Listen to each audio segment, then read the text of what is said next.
Good morning mga kababs. Magpakulo tayo ng pork ribs sa pressure cooker. Pakuluan natin ng mga 20 minutes. Tapos mag-isa tayo dito ng bawang. Halo-haloin natin ng konti. Ayan. Ilagay na natin yung sibuyas.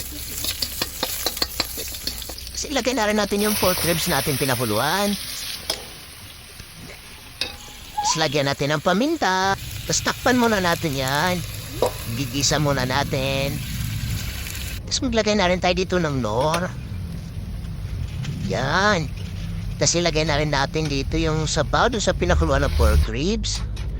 Laluin ng konti. Tapos maglagay tayo ng patis. Stop pa natin. Ayun oh.